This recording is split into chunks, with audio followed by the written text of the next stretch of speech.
What is God's design for women? Well, we have to look to Genesis 2, verse 18, which says, "The Lord God said, it is not good for the man to be alone. I will make a helper suitable for him." Well, the word helper is Ezer in Hebrew, and it means one who helps. But the root word is Ezer, which means to surround, to protect, to aid. This root word, Ezer, is mentioned 81 times in the Tanakh, in the Old Testament. And each time it's in the context of a military setting. Basically, our God-given role is to be our husband's first line of defense, to surround him and protect him. In Proverbs 12, verse 4, it says, "A wife of noble character is her husband's crown, but a disgraceful wife is like decay in the bones." The word noble is a force, whether of men, means, or other resources, an army, wealth, valor, strength, band of men or soldiers, and so it goes on. It's also, again, very, very military sounding. And then crown is derived from the root meaning to surround and to crown. And it refers to a crown or a wreath, often symbolizing honor, authority, or victory. So again, quite a military picture. Our role is there to almost be that satellite dish on the side of a house. Often we women pick up things a lot easier, emotions, vibes, and we can bring it to our husbands and say, I'm really sensing this or that. And we can pray about it, and then your husband can make an informed decision. But we're backing him, we're protecting him, we're seeing things coming into the family or towards the husband or in business. It's our job, we've been anointed to be in battle for him. I find that just amazing. When Satan attacked Adam and Eve, he went through Eve first. And that's very interesting. Why didn't he go for Adam? Because Adam was what he wanted.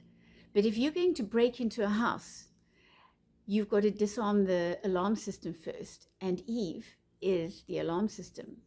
So he disarmed Eve first, and then the road was open to Adam's heart. And then we know Adam sinned and everything just went downhill from there. I would like to read to you an even deeper meaning into this whole thing, because that's on a very personal level. But now, as far as the bride of Christ is concerned, the wife, let's have a listen to what Jonathan Kahn says in his book of mysteries. It says, "From the rib he created woman. Yes, but her real name was Chava. She was created to be Adam's helpmate, to help him in the work of the garden, and to be his companion. But Adam fell, and Messiah came to undo his fall, to bring redemption. To do so, he had to come in Adam's likeness as a second Adam." So a question, if Messiah is the second Adam, then where is the second Eve? Where in the redemption is Chava? "I don't know of any Chava in the New Testament," I said. God caused a deep sleep to fall on Adam. In the scriptures, sleep is a symbol of death. And so God caused the second Adam to fall into a deep sleep as well, a sleep of death. And in the death of Messiah, in the sleep of the second Adam, one is born. Who is born in the sleep of the second Adam? The death of Messiah? We are, I said. Through his death, we are born again. And how was Chava born? Through the opening in Adam's side, because she came from his rib. And so too in Messiah's death, his side was opened, his heart was pierced through his side. And so as with Chava, so too the church is born through his side. And what is the church?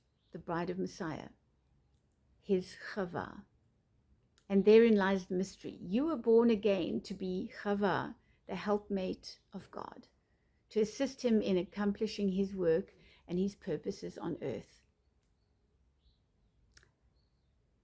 We have been anointed for a great calling. We've had a look at what God's design is for a woman, but now we're going to have a look at woman's greatest temptation, something that really, really goes very wrong when we allow our sin nature to take over. Have a look at this next video.